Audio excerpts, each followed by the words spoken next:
en tout cas à vous sur YouTube. Donc ce mois-ci, enfin même si on est en mars et qu'on parle de février, bref, vous avez compris, je ne changerai pas. On va parler aujourd'hui de livres avec une histoire d'amour et ou d'amitié dans un roman graphique, enfin peu importe. Et du coup, on a plusieurs personnes qui sont là pour nous parler de livres. Et on va tout de suite commencer par Émilie qui va nous parler de Nos jours suspendus de Coralie Bru chez Équateur Roman. Donc voilà, n'hésite pas Émilie à nous partager ta lecture. Coucou tout le monde. Donc, Nos jours suspendus de Coralie Bru. Euh, un petit conseil, ne lisez pas la quatrième de couverture parce que je trouve qu'elle spoil. Donc, en gros, l'histoire, c'est qu'on va suivre une mère de famille, Julia, qui a deux enfants qui sont adolescents. Donc, elle a une relation un peu tendue, enfin, pas tellement tendue, mais disons que comme c'est deux adolescents, ils sont pas forcément tout le temps là à raconter leur vie et tout ça. Et aux grandes dames de cette maman, puisqu'elle aimerait bien être plus impliquée dans la vie de ses enfants, mais malheureusement, ils se confient pas forcément à elle.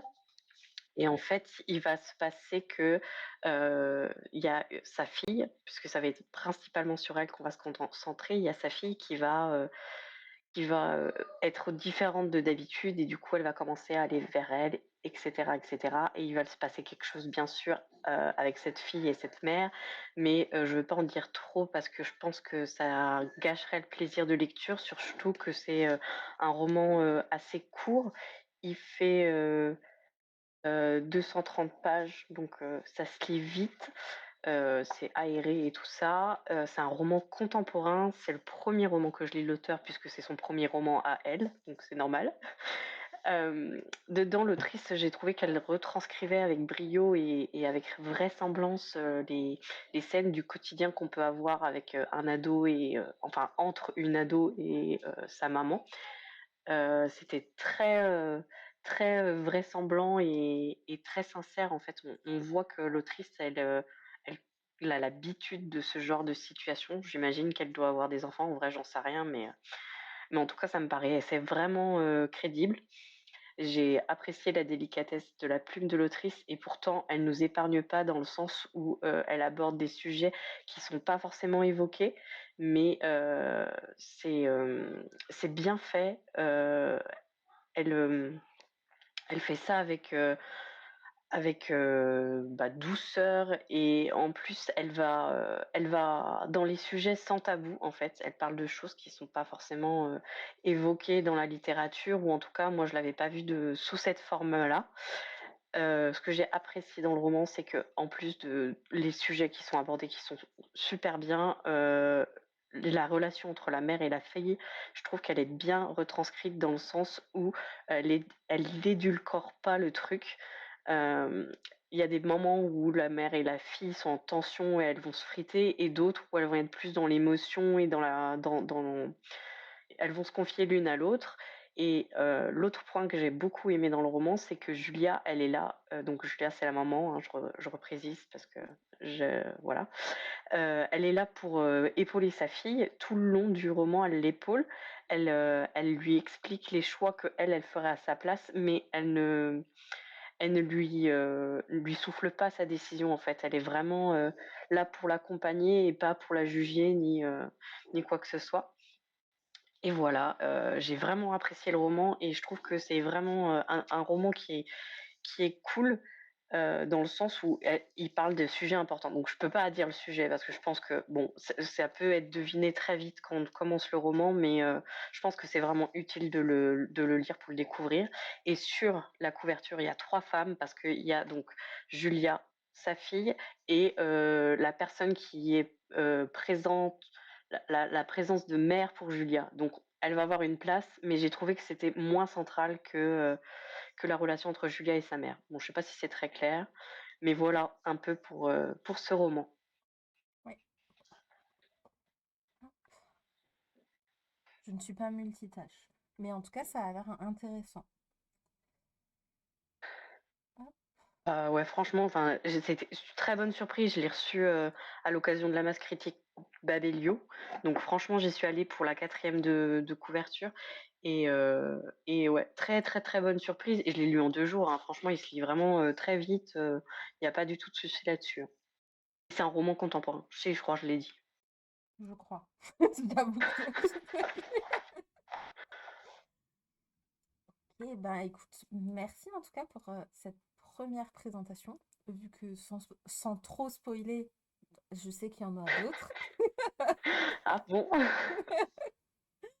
Et du coup, pour la deuxième présentation, on va avoir Pauline pour Kévia, la fille de Targit de Madi Plume, qui est un livre dont vous avez déjà entendu parler d'ailleurs sur cette chaîne, vu qu'il y a eu un live spécial justement avec l'autrice pour vous parler et pour vous donner envie de le lire. Donc elle a fait une opération spéciale le mois dernier avec Merci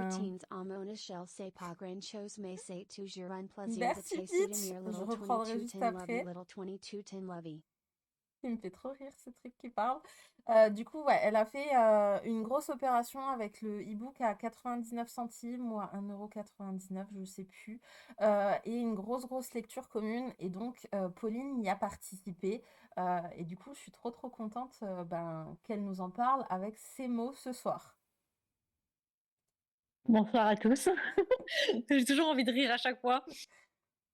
Bon, j'espère que tout le monde va bien. Du coup, oui, je vais venir parler de Kezia, que j'ai acheté à cause de toi d'ailleurs. Voilà, Ouais. je te dis pas merci.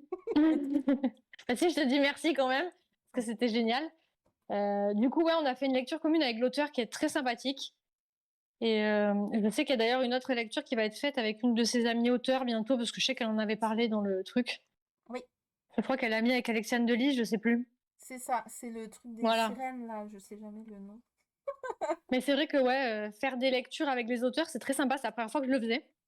Et à chaque fois, on avait des petites anecdotes sur le roman. Je suis en train de me dire, la couve que j'ai en face de moi, c'est pas la bonne, je n'étais pas sur le bon truc. Donc, Kezia.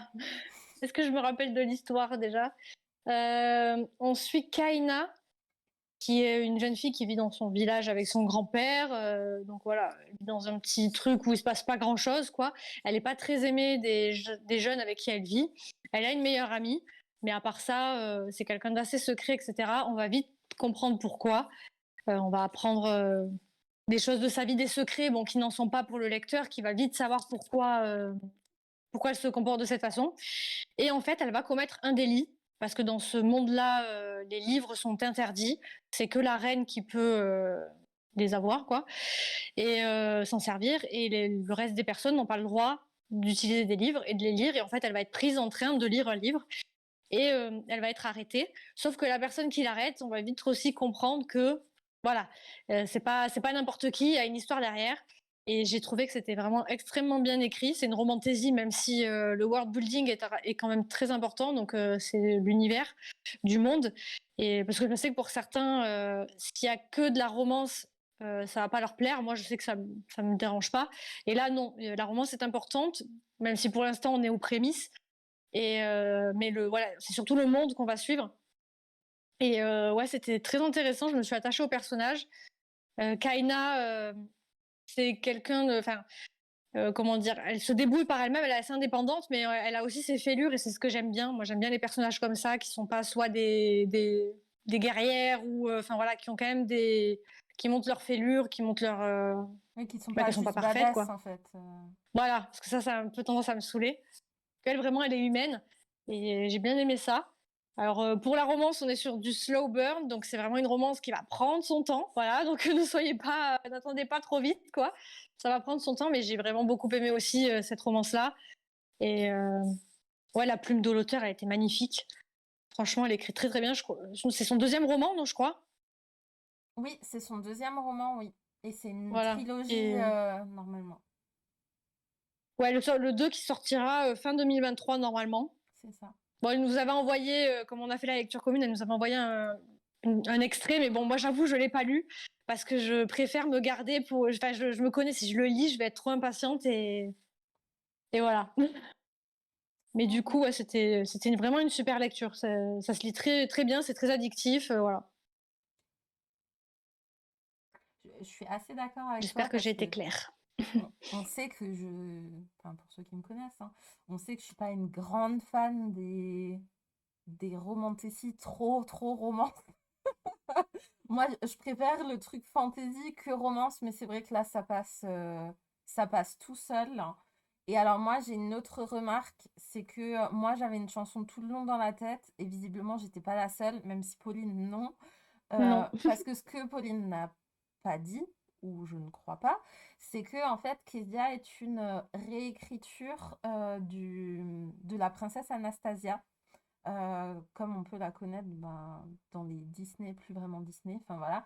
Mais c'est une réécriture inspirée, mais qu'elle a quand même bien changé par rapport bah, justement au dessin animé que l'on peut connaître. Et justement, son autre roman, en fait, c'est aussi une réécriture, mais ça y est, de La Belle et la Bête. Mais tu vois, j'avais même pas l'info pour Anastasia. Je pense que j'ai loupé quelques anecdotes. Parce que j'ai pas du tout vu. Maintenant que tu me le dis, oui, je vois le rapport. Ouais. Mais sinon, je savais pas du tout. C'est pas Bah, du tout copier-coller pour le coup, du coup, hein, parce que mm, mm. Pourtant, du coup, ouais. Audrey, elle l'avait dit dans son live et quand elle en avait reparlé, elle l'avait dit aussi. Ouais. D'accord, bah écoutez. Je suis blonde, c'est bien connu. Donc voilà. Non, mais après, je suis d'accord. Enfin, en, plus ou moins, moi, je l'ai lu et j'ai entendu la hype, mais je savais déjà que c'était une réécriture d'Anastasia. Mais je peux concevoir que quand on te le dit pas comme ça d'un coup, tu fais pas Ouais, ouais. forcément le rapprochement. Parce que moi, j'étais allée hyper loin. Parce que tu vois, Anastasia, dans le dessin animé, elle s'appelle Anya.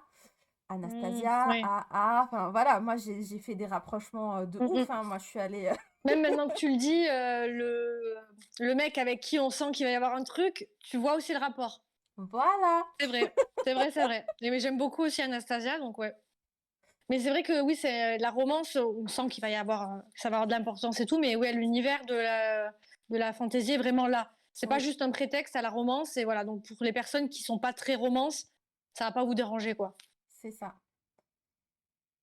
Après, je pense que tu t'en rends plus compte en fonction de ton degré de fanatitude d'Anastasia.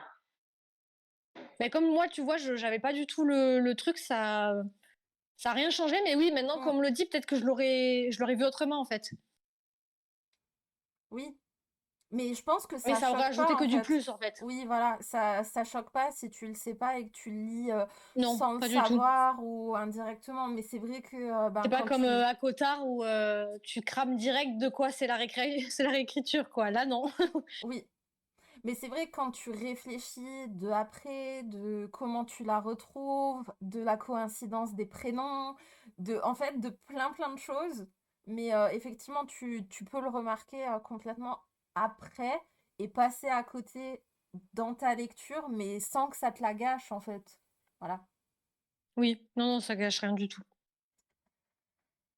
Euh, du coup, on va peut-être alterner et passer, si ça marche. Je suis abusée. Pour la présentation de Elodie. Et de toute façon, ne vous inquiétez pas, on retrouvera Pauline un peu après, parce que pareil, sans spoiler, je crois qu'elle a encore un livre quelque part. Je sais pas, c'est ma petite oreillette qui le dit. Et du coup, il y a Elodie qui va nous parler des petits goûters entre amis de Louise Millard. Et je n'arrive pas à voir chez quelle édition c'est, mais elle va sûrement nous le dire. Bonjour. Bon, désolée pour ma voix, déjà, je suis un peu malade. Du coup, petit goûter entre amis, ça a été publié chez Presse de la Cité en grand format. Moi, je l'ai lu chez Pocket. Du coup, c'est un thriller domestique et je commence avant même de vous parler un peu du résumé par vous dire si vous aimez le thriller domestique de style Liane Moriarty, bah voilà, vous allez, je pense, adorer cette histoire. Moi, j'ai eu un petit coup de cœur, franchement, je l'ai dévoré. Donc, dans cette histoire, en fait, on suit Callie et Suzy, qui sont deux mamans au foyer, qui vivent à Londres. Donc, Callie, elle a une fille, elle est seule, et Suzy, elle est mère, elle a un mari, je veux dire, mais il travaille beaucoup, et elle s'occupe des trois enfants. Et donc, elles sont super copines, elles passent leur temps ensemble, tout ça, les enfants ensemble, jusqu'au jour où, en fait, Callie, elle commence à en avoir marre de sa vie de mère au foyer, elle veut plus, elle veut retrouver un travail, tout ça, tout ça. Et en fait, on apprend assez rapidement que la petite fille de Callie, elle est malade, donc elle a une espèce de maladie particulière. Voilà, c'est pour ça qu'elle ne travaillait pas et tout ça et tout ça. Donc voilà, va y avoir tout un mystère un petit peu autour de ça aussi. Et une nouvelle voisine va débarquer dans le quartier, puisqu'elles sont voisines, elles habitent l'une en face l'autre. Donc une nouvelle voisine va débarquer dans le quartier qui s'appelle Debs et elle va être vraiment space. Voilà, elle va entre guillemets avoir un impact sur la vie de ces femmes. Et voilà, mais je vous en dis pas plus parce que c'est vraiment génial à découvrir. Et lisez pas trop le résumé. Je vous conseille pas de lire les résumés qui sont écrits derrière le roman parce que je trouve que malheureusement il en dit beaucoup et que certaines choses arrivent tard. Pour vous dire un petit peu mon avis, je trouvais que les 150 premières pages, je dis ouais, ok, on dépeint la vie de ces femmes et tout, c'est cool, mais qu'est-ce qui va se passer en fait? Parce que j'attends. Et en fait, effectivement, il va y avoir un événement qui va vraiment être un événement déclencheur et qui va, comme je vous dis, déclencher beaucoup de choses, hein, clairement. Et moi, j'ai adoré parce que au début, bon, on est entraîné par l'histoire de ces femmes, c'est un peu à la Desperate Housewives, voilà. Et puis, on est dans leur tête, hein, puisqu'il y a l'alternance de personnages, donc on va suivre chacune de ces femmes de leur côté, donc on va apprendre à connaître leurs relations personnelles, tout ça, tout ça. Donc voilà. Mais clairement, quand le fameux événement arrive, la tension va monter, mais un truc de ouf. Et on sait que ça va exploser, on sait que ça va partir en cacahuète. Ce que j'ai adoré aussi, c'est qu'il y a beaucoup d'humour. Il y a des moments super drôles, malgré d'autres moments qui sont hyper tristes. Mais voilà, il y a des scènes. Il y a une scène, je crois que je l'oublierai jamais, mais elle m'a fait tellement rire cette scène, mais un truc de ouf. Vraiment. Voilà, il y a des rebondissements aussi plutôt bien faits, vraiment, qui peuvent être devinés, je pense, parfois, mais il y en a qui m'ont beaucoup surprise parce que mais je m'y attendais vraiment pas. Et ça augmente la tension, ça augmente le suspense, puisque ça augmente les enjeux voilà, autour de tous les personnages. Donc voilà, c'est vraiment, j'ai beaucoup aimé. La fin, elle est top. Elle conclut vraiment très bien les choses, je trouve. Donc voilà, vraiment, j'ai vraiment aimé. On est dans un thriller domestique psychologique où on va rentrer dans la psychologie des personnages et voilà. Et j'en dis pas trop volontairement, mais vraiment, je vous invite à le découvrir parce que petite pépite. Et puis bon, il est sorti en poche maintenant, donc il doit être facilement trouvable en occasion à pas grand chose. Donc je vous le conseille vivement parce que sincèrement, j'ai passé un super moment avec ce bouquin. Bah super, visiblement, t'en as déjà convaincu dans le chat. T'as même pas fait une présentation de 1 minute. Elles avaient déjà signé. Ah d'accord. Bah écoute, tant mieux parce que franchement, ça a été ma première lecture de février et j'étais trop, waouh, trop cool. Enfin, vraiment, je l'ai dévoré, il se lit super bien et ouais, il se passe plein de choses et c'est vraiment super intéressant. Il y a plein de petites thématiques abordées autrement et voilà, les gentils sont pas forcément les gentils, les méchants sont pas forcément les méchants, c'est pas manichéen, ouais, c'était vraiment bien fait. J'ai adoré. Bah, merci beaucoup à toi pour ta Ouais, présentation, bah de pour le temps rien, que tu as pris. c'était un plaisir. Et du coup, on va retrouver normalement Émilie à nouveau avec Motus et Cœur cousu de Léa Vollen. On voit et qui est publié chez Archipel. Tout à fait. Alors là, c'est le troisième roman de l'autrice. Elle en a déjà publié deux auparavant en auto-édition, donc c'est le premier qui sort en maison d'édition classique. Non, qu'est-ce que j'ai dit? En Oui? auto-édition. Oui, c'est ça? Non, Ouais, oui, c'est oui, bon. c'était bon. Je me suis pas trompée. Non, mais j'ai cru que je m'étais mélangé les pinceaux. Voilà. Donc, alors, cette fois, on est encore dans une famille. Vous aurez compris, j'aime beaucoup ça. On va suivre Marjorie et sa fille Anouk, encore une adolescente de mémoire, elle a 14 ans. Bon, après, en vrai, on s'en fiche un peu de son âge. Elle vient se réinstaller dans son village d'enfance, donc Marjorie dans son village d'enfance, suite à un héritage. Elle a reçu sa maison d'enfance en héritage. On comprend très vite qu'il y a des secrets autour de son passé, mais on ne sait pas trop qu'est-ce qui se passe. On comprend que c'est compliqué pour Marjorie d'en parler et de révéler les tenants et les aboutissants. Et on va faire la connaissance de ses nouveaux voisins, du coup, et notamment, Marcel et Ruben. Ouais, c'est ça. Marcel et Ruben. Alors, Marcel, ça va être un vieil ours bourru qui va pas vouloir. Pardon. Qui va pas vouloir discuter, qu'il est renfermé sur lui-même et tout ça. Et, euh, et Ruben, ça va être un homme adorable qui, euh, qui fait de la brioche, essentiellement. C'est pas sa seule caractéristique, mais voilà. Et donc, alors déjà, j'aime beaucoup le style de Léa Vollen. J'avais lu son précédent, donc qui était sorti en auto-édition, dans lequel j'avais bien accroché. Du coup, là, ça a été un plaisir de retrouver sa plume et la fluidité qu'elle peut apporter dans ses textes et dans ses personnages. Elle écrit très bien ses personnages, la relation entre la mère et la fille, c'était vraiment très bien. J'ai trouvé qu'Anouk était vraiment très ressemblante à une ado. Je sais pas comment expliquer ça vraiment mieux, mais en fait, dans ses phrases, dans le dialogue, à chaque fois, j'entendais Anouk, je me disais, mais je parlais exactement pareil à son âge, quoi. Enfin, c'était vraiment très crédible. Euh, j'ai apprécié les différents persos et leur évolution. Encore une fois, je peux pas trop parler du contenu du récit parce que sinon, ça perd un peu de son intérêt. Mais il y a donc des secrets qui sont présents et donc qui vont être dévoilés au fur et à mesure et qui vont nous permettre de mieux comprendre les personnages et de les cerner davantage. C'est très bien fait. Personnellement, j'ai rien vu venir, hein. Bon, après, c'était pas non plus comme dans un thriller où il se passe 30 000 rebondissements, mais j'avais pas du tout capté où l'autrice voulait nous emmener. J'avais des pistes, mais pas forcément tout. J'ai beaucoup aimé le duo que va former Anouk avec Marcel, qui est le, la personne avec un caractère grincheux, qui est renfermé sur lui-même. Voilà. Et dans ce roman contemporain, on est au cœur de la famille, des secrets, ça va être vraiment le cœur du récit. Donc si ça c'est pas quelque chose qui veut vous plaire, c'est pas la peine. Et franchement, il y a un chapitre dans le livre, donc c'est le chapitre 24, mais bon, si vous l'avez pas lu, ça sert à rien, qui m'a fait mourir de rire. Les situations étaient trop drôles et ça faisait longtemps que j'avais pas autant ri devant un livre parce que j'ai du mal à lire en général à rire en général quand je lis. Mais là, j'ai vraiment bien rigolé, donc voilà. Si vous connaissez pas encore Léa, c'est peut-être l'occasion de découvrir sa plume et je suis sûre que ça pourra vous plaire.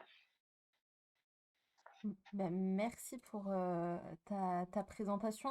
Figure-toi que je pense que je vais me l'ajouter dans ma wishlist parce que ça me tente bien. Ça n'a pas l'air trop glauque, donc Je ça pense va. que ça devrait te plaire, franchement. C'est un très bon livre et puis tout ce que j'ai dit en vrai, si ça peut te plaire, c'est vraiment ce que tu vas retrouver dans le roman, quoi. Oui, oui, oui, ouais, je m'en doute, ouais. Ben, merci beaucoup à toi pour cette deuxième présentation. Et du coup, si tu Grand veux, plaisir, avec vas-y. grand plaisir. Et on va continuer avec la prochaine présentation qui est un deuxième roman pour Pauline, La brume et les larmes chez After Real, écrit par Laura Collins. Voilà, j'ai tout dit, donc à toi Pauline. Alors, c'est Alter Reel. Bon, j'avoue, c'est Pardon. pas très bien écrit, on voit pas bien. Oui. Mais du coup, c'est une petite maison d'édition et j'ai la chance d'être partenaire cette année. Bon, pour le coup, je dois être honnête, c'est surtout en imaginaire où je trouve qu'ils ont vraiment des pépites, notamment celui-ci, où on est un groupe à être partenaire justement de cette maison d'édition et on a été plusieurs à la lire et on est vraiment des personnes très différentes, très pointilleuses, pas pour les mêmes choses et on a tout aimé. On est 4-5, je sais plus. Et alors, pour le résumer, franchement, ça va être très dur de résumer celui-ci. De toute façon, la romantasy, c'est mon genre préféré, mais je galère toujours à le résumer. C'est plus facile quand c'est du contemporain ou de la romance. Alors, on est dans un royaume où, en fait, c'est des reines qui sont... Donc, non, c'est un renom, si je dis pas de bêtises, parce que j'ai appris le terme il y a pas longtemps. Donc, c'est des reines qui sont à la tête. Et là, on a cette jeune fille dont j'ai oublié le nom, comme d'habitude. Je regarde si je le retrouve, mais non, ça me dit rien du tout. Bref, donc cette jeune fille qui va devenir reine à son tour, elle a 22 ans. Et en fait, dans l'histoire, il y a une soi-disant brume qui est autour de leur royaume et qui les protège de loups-garous et des fées, faées. Parce que, voilà, c'est pas, dans l'histoire, c'est pas des bonnes personnes. Et en fait, à 22 ans, elle est censée prendre la place de sa mère. Sinon, ils risquent de tous mourir. Donc, en gros, là, il faut vite qu'elle se trouve un mari qui va devenir le commandant du royaume, ouais, le commandant, je sais plus comment ça s'appelle, qui va s'occuper de l'armée, quoi. Et, et voilà. Mais sauf que elle sait pas trop qui choisir. Elle est un peu perdue. Elle voit bien qu'il y en a plein qui la veulent par ambition. Et elle va rencontrer Shane, le fameux Shane. Je suis tombée un petit peu amoureuse, je dois avouer. Bon, là, pour le coup, la romance, on y est. Hein. Oui, il y a l'histoire de fantasy, mais la romance est très prégnante. Il n'y a pas beaucoup de scènes charnelles, je le préviens, parce que je sais qu'il y en a, ça les rebute. Il y en a une, et franchement, voilà, on n'a pas dans les détails ni rien. Donc, pour ça, il n'y a pas de crainte à avoir, mais c'est un tome 1. Donc, ça risque de monter un petit peu crescendo. Et ouais, franchement, je vois que Elodie écrit, ça a l'air sympa. Franchement, oui, c'était génial comme histoire. C'est très addictif, il se passe plein de choses.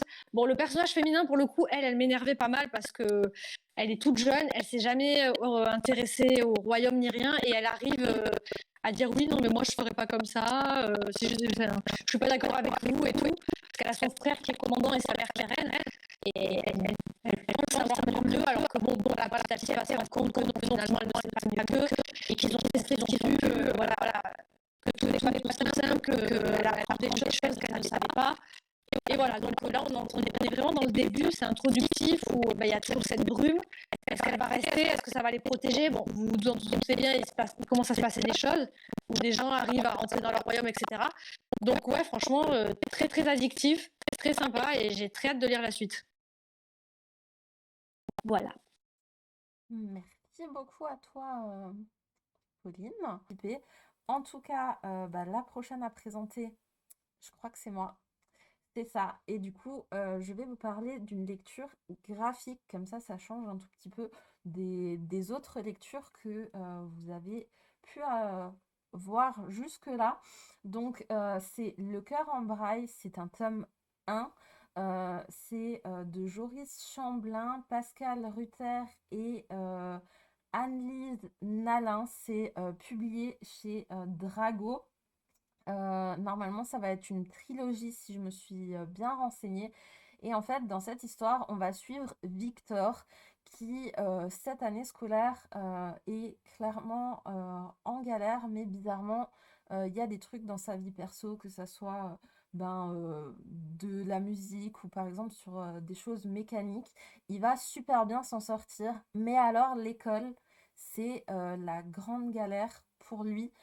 Et un jour, en cours de maths, on va le mettre à côté d'une jeune fille parce qu'il n'a pas le choix de où il se place en cours. Et il s'avère donc que c'est Marie-Josée, donc la fille que vous voyez juste au-dessus sur la couverture. Et il s'avère que elle est violoniste de grand talent et qu'elle a une petite particularité que je vous laisserai découvrir, à moins que vous ayez deviné forcément avec le titre de l'ouvrage. Et on va voir ces deux personnages complètement évoluer parce que il y a un concours de jeunes talents qui vont devoir préparer. Et de base, Victor a un groupe de rock, mais peut-être que tout ne va pas se passer comme prévu et qui va finir avec une autre personne à la fin, enfin, qui va peut-être le faire autrement, dans un autre style, etc. Et en fait, ils vont vraiment, les deux personnages vont se tirer chacun vers le haut. Les qualités et les défauts finalement de chacun vont être leur grande force. Donc enfin, franchement, c'est très très mignon. C'est trop mignon. Ouais, non, t'as une fin en elle-même. D'ailleurs, sur le moment, quand je l'ai lu, je savais même pas en fait que c'était potentiellement une trilogie. Je l'ai lu et je me suis dit ouais, ok. Et du coup, quand j'ai mis mes lectures à jour sur Livre Addict, je me suis dit ah, en fait, c'est un tome 1. Et du coup, c'est là où après, je suis allée chercher en me disant ah, ok, c'est censé être une trilogie. Mais de base, je l'ai vraiment lu de A à Z. Pour moi, le tome a une fin en elle-même. Ça pose pas de problème. D'ailleurs, je suis très très curieuse de savoir. Bon, il vient à peine de sortir. Ah non, il est même pas sorti en plus. Je vous parle d'une avant-première.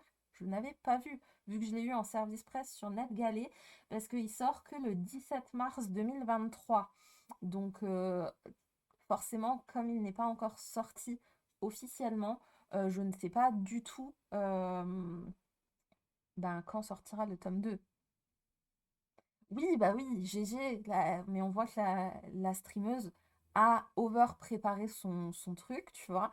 Après, si jamais vous avez envie de le découvrir en attendant, il est sur NetGalley. Donc, pour ceux qui veulent le découvrir, qui ont déjà un compte là-bas, n'hésitez pas à aller le demander. Il est encore disponible. Ça peut être une bonne manière. Et puis, sinon, il faudra attendre le 17 mars, voilà, pour le découvrir dans vos librairies. Voilà.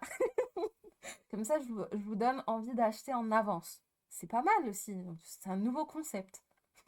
Du coup, on va parler de la prochaine lecture donc de Elodie. Oui.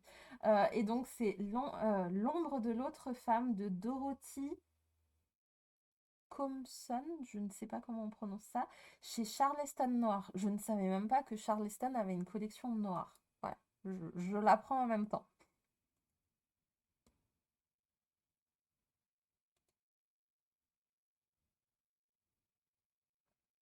Je sais pas si elle nous entend. Moi, je ne m'entends pas, Elodie.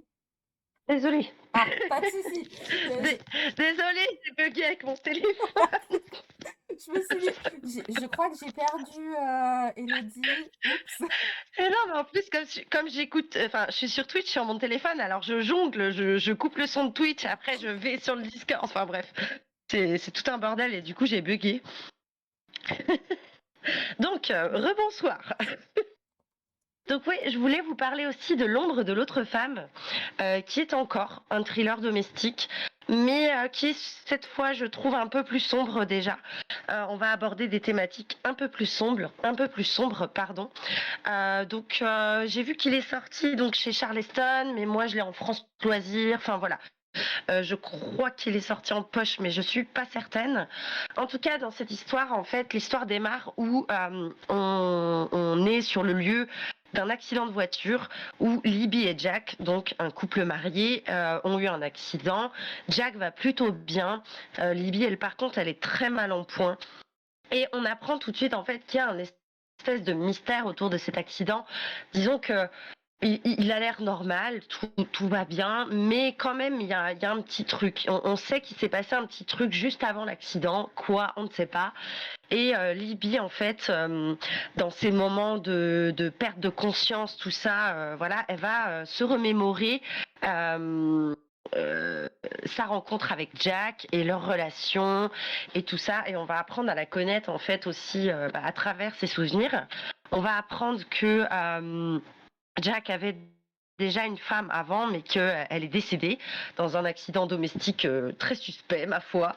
Donc voilà, il est veuf, voilà. Donc on va apprendre un petit peu lentement à découvrir leur relation, et assez vite on va se rendre compte que Jack, il n'a pas super bien passé le cap en fait de sa dernière femme, et que voilà, il reste quand même assez obsédé par elle et tout ça, et donc pour Libby c'est pas évident. Et ça arrive assez tard dans l'histoire quand même, mais c'est dit dans le résumé, et je pense que c'est important de le dire quand même. Libby, en fait, elle va tomber sur les journaux intimes de Eve, donc la première femme de Jack. Et c'est là, à travers ces journaux intimes, qu'on va découvrir la vie de Eve. Pas juste sa relation avec Jack. Ça va arriver assez tard. On va vraiment apprendre à connaître Eve, la personne, la femme, la fille, l'enfant, la vie qu'elle a eue. Et franchement, cette histoire, c'est pas un coup de cœur, mais c'est un coup de cœur juste pour le personnage de Eve. J'ai eu un énorme coup de cœur pour cette femme. J'ai eu les larmes. J'ai pleuré par moments. Bon, pas pleuré genre mais j'ai eu la petite larmichette et tout ça, parce qu'elle est hyper émouvante, hyper touchante. Elle a eu une vie assez difficile. Donc voilà, c'est pour ça que je vous disais, c'est un peu plus sombre que Petit goûter entre amis, parce qu'il y a quand même des sujets ou des scènes un peu plus dures. Mais ça reste quand même assez soft, hein, vous inquiétez pas, c'est pas gore, c'est pas voilà. Mais vraiment voilà. Et il va y avoir plusieurs mystères en fait, notamment autour de la mort de Eve, autour de l'accident, autour de plein de choses. On va avoir des alternances de temps, donc entre le moment où aujourd'hui ils ont eu l'accident, les moments où ils se sont rencontrés et après aussi avec la vie de Eve. On va avoir des alternances de personnages puisque on suit Libby, mais on suit Jack aussi par moment. Ce que j'ai beaucoup aimé, j'ai trouvé ça plutôt sympa. Ça donnait vraiment une dimension intéressante au roman, je trouvais. Et du coup, on suit Eve, puisqu'on va vraiment lire, nous, ses journaux intimes. Voilà, les chapitres où Libby lit les journaux intimes, nous, on les lit aussi. Et ça, j'ai adoré, j'aime beaucoup de toute façon ce format, cette structure dans les romans. Donc voilà, vraiment, c'était vraiment génial. Il y a des révélations vraiment sympathiques. Alors pareil, qui peuvent être assez faciles à deviner parfois, mais qui malgré tout sont hyper intéressantes et ajoutent de la complexité aux persos, à leurs relations, tout ça. Donc vraiment, c'était une très bonne surprise cette lecture. Donc pareil, si vous aimez le petit thriller domestique, voilà, un peu psychologique, je pense que ça peut vous plaire et vraiment, je répète, coup de cœur pour le personnage de Eve que voilà que j'ai trouvé hyper touchant. Voilà. Merci à toi, Elodie, pour cette deuxième présentation. En vrai, tu me donnes envie de lire des trucs qui sont, mais alors pas du tout dans ma zone de confort. C'est... Après, franchement, toi, je sais que t'es une flippette et tout. Oui, Tu le dis toi-même, hein, oui, c'est pas une oui. insulte. Ah Hein. non, non. On se calme hein, sur YouTube et tout là. Non, non, mais je sais que voilà, toi, t'es assez sensible et tout ça. Euh, Franchement, celui-là, je sais pas. Ça dépend du. En fait, il y a un sujet particulier. Je sais pas comment tu perçois le truc. Mais je trouve que celui-là et l'autre, ils sont vraiment soft. Ouais. Moi, je trouve. Donc pour les Donc voilà. petites, les personnes sensibles comme moi, ça peut le faire si le sujet... Ouais. L'ombre de l'autre femme, je trouve que ça dépend de ta sensibilité à la thématique qu'on va avoir, Ok. tu vois.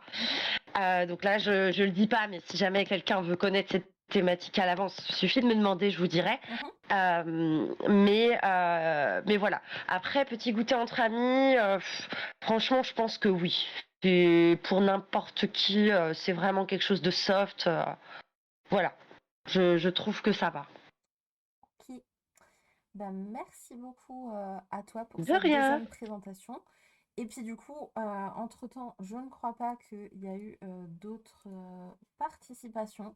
Du coup, on va aller sur le dernier, mais en fait, ça va concerner plus ou moins 3 personnes qui sont ici dans le chat, dont moi.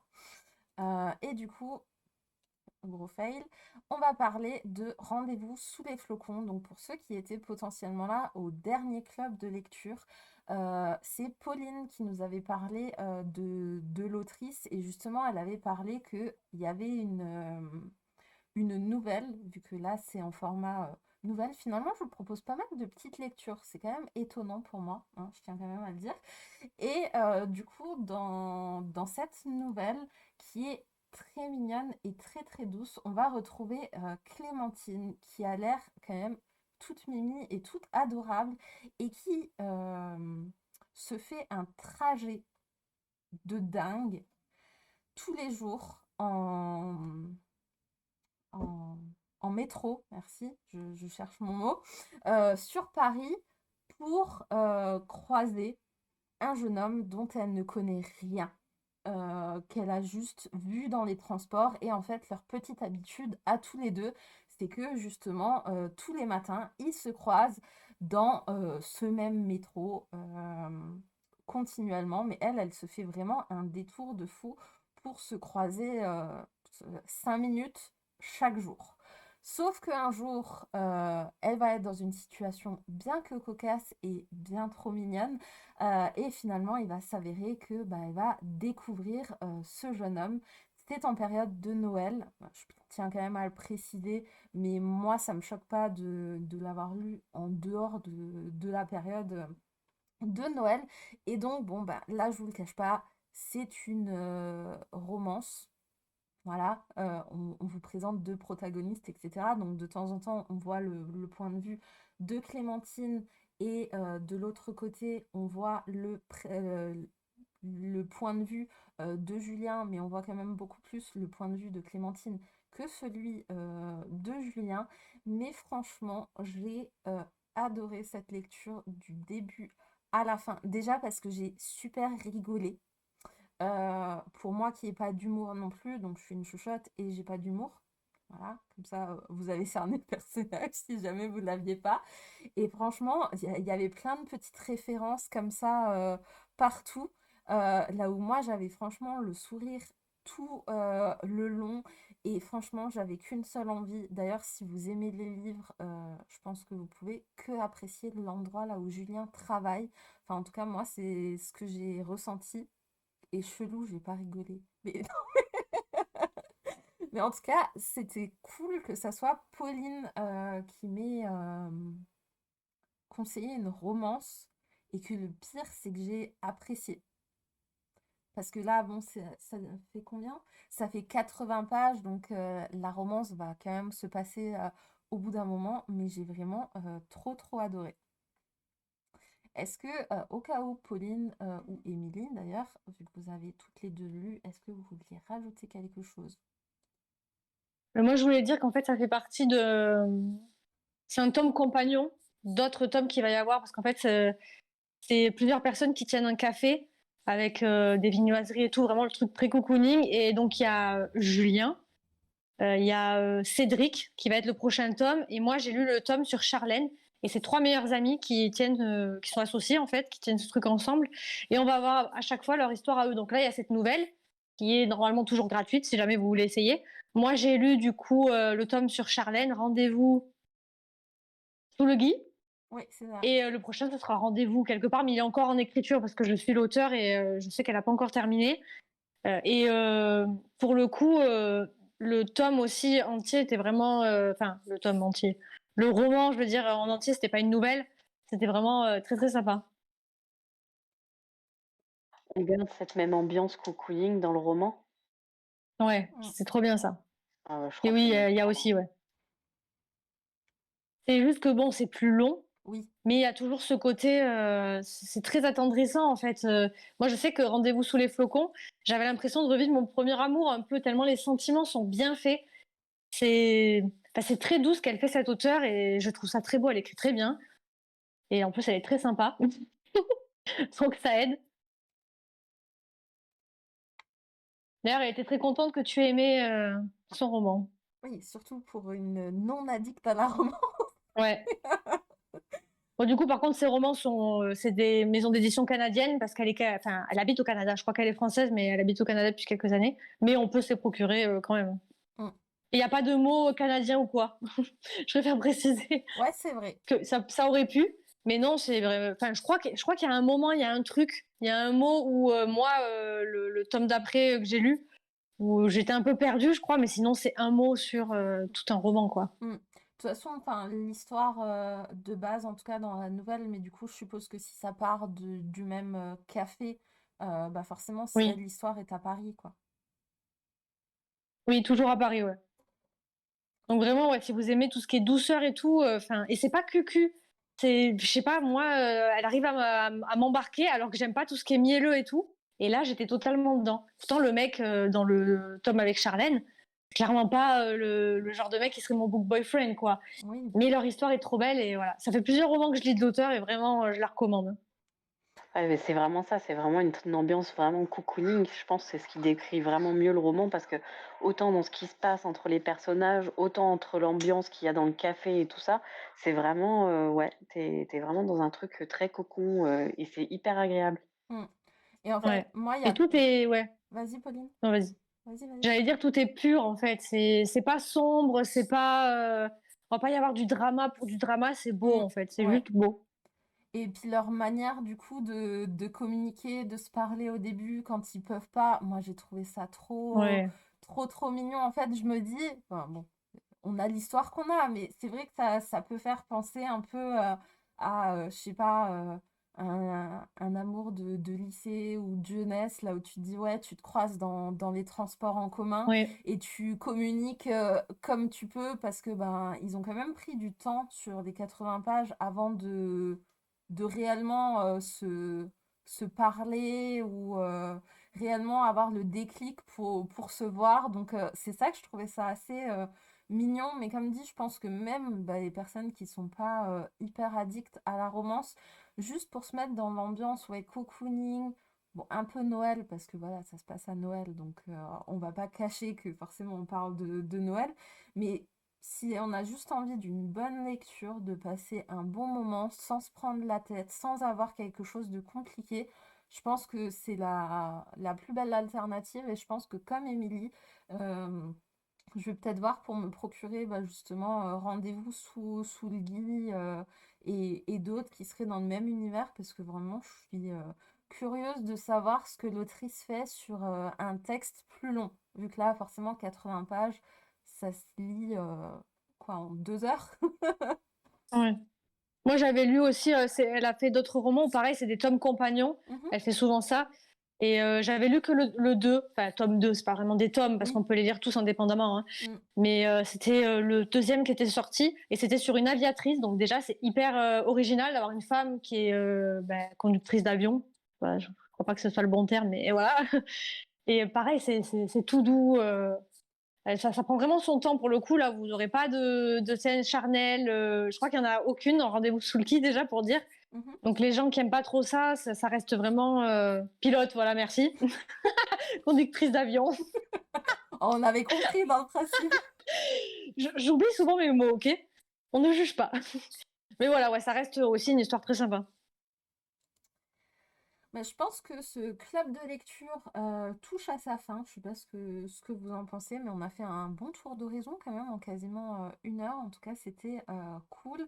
D'ailleurs, vous sur YouTube qui voyez le replay, n'hésitez pas si vous voulez participer, sachant que donc tout se décide en général sur le Discord, la date de quand on le fait en live. Le thème du mois de mars, c'est avoir une couverture printanière ou un livre qui parle du printemps.